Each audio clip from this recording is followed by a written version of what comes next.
Gusto niyo bang malaman kung saan ito? Ito at ito. Mag-A ka muna. Charis lang. Siyempre magkwento ako sa inyo. Lakas niyo kaya sa akin. Marahil karamihan sa atin na taga Quezon Province maging karatig probinsya ay napuntahan na are. Abay teka, at bago ko simulan, gusto ko muna kayong batiin ng hi. Ako nga pala si Ube, ang aspiring vlogger ng Quezon. At ako nga pala may kwento. Gana re!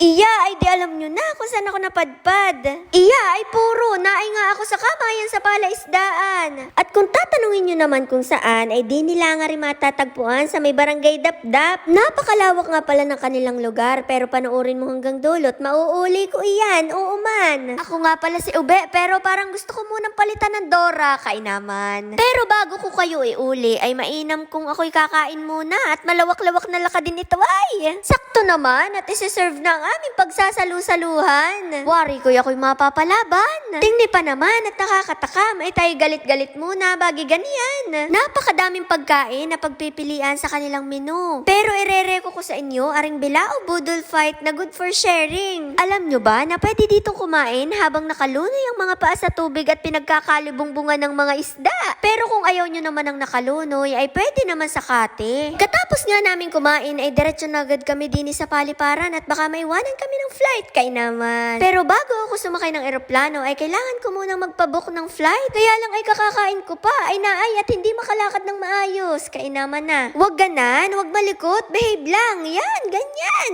Ngayon ko nga lang pala mapapasok ang eroplanong are. Pero are lagi kong tinatanawan pag kami nangangapadaan. Iyay, ngayon ay sisilipin ko at ipapakita ko sa inyo kung anong meron sa loob nito. At gana rin pala, abay anong gara. Di bagat nabanggit ko na yan ang lawak na re, kaya naman ay ginab-inalaang ay hindi pa tapos uliin. Parang dini pa yata makakahigsal at umalis ng last trip. Pwede tayo dini sa maramihan. O kung nakakaluwag-luwag naman ay pwede din dini. Abay napakaganda. Feeling ko ako'y Disney princess. Kaya naman. Standard na may pwede na din basta't may mahimbing na matutulugan. Kung kayo'y napapaibig din na mag-staycation dini, iyay pwedeng pwede.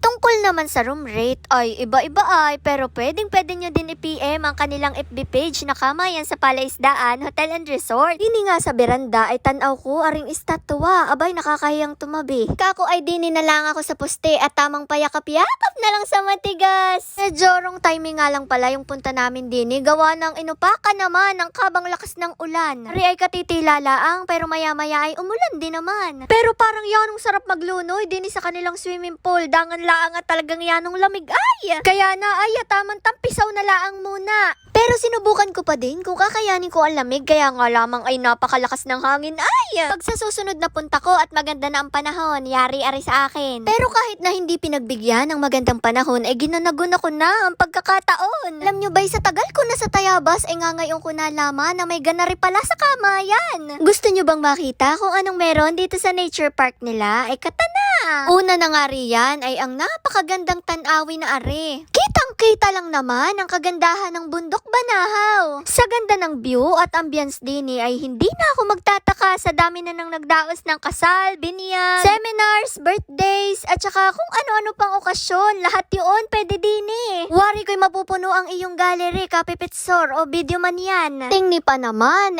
tanggal ang stress mo dini. Bukod sa hanging bridge na are, ay meron din ditong lagusan papuntang Encantadia. Ba naman? Mapapasabi na lang talaga ako ng Ave Sala Eshma. Ang ganda!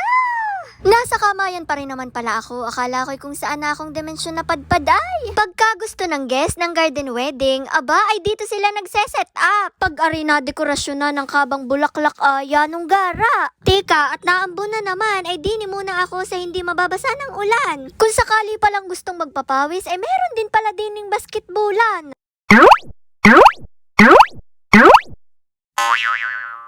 Pag malaki ang bola, malaki ang score. Mga 10 points yun, kainaman. Pagkatapos kang mag-basketball ay susubukan ko namang umakyat sa padar na are. Madalas daw itong gamitin pag may team building dito. Pero kung halimbawa naman na gusto mo din tapos ikay magwa-walk-in ay pwede naman. Inquire ka lang sa front desk para magpa-assist. Ang inaakyat ko ay pangkaraniwan. Pero kung gusto mo namang mahirapan ay meron din mga pang level 99. Oo man. Ay sus, talaga namang nakakangatog ng tuhod. Dangan nga laang at gusto kong masubukan. Ang sabi ko pa nga kay na kuyang nag-a-assist ay hilahin na lang ako pataas at nang hindi na ako mahirapan. Ang Nasabi ay mabigat daw ako. Iyay tunay naman, ako'y aminado. Sulit ang pangangatog ng tuhod kung sa ibabaw ay ganari kaganda ang tanawin. Abay, ako'y kapit ko at sa lakas naman ng hangin ay baka ako'y pala din. Sobrang saya ko at naranasan ko ito pero ako'y bababa na talaga at nakakatakot na. Bukod sa wall climbing ay pwede rin kayo ditong mga bayo o horseback riding. Hindi naman nakakatakot, awang ko nga laang din naman sa iba pero ako taay nakakasakay ng kabayo ay kaibahan nga laang yung nasasakyan ko ay may bakid. Gawa ng kakargahan iyon ng niyog ay. Ang isa pang natatandaan ko ay pag gusto mong umandar na yung kabayo, ang iimikin mo lang ay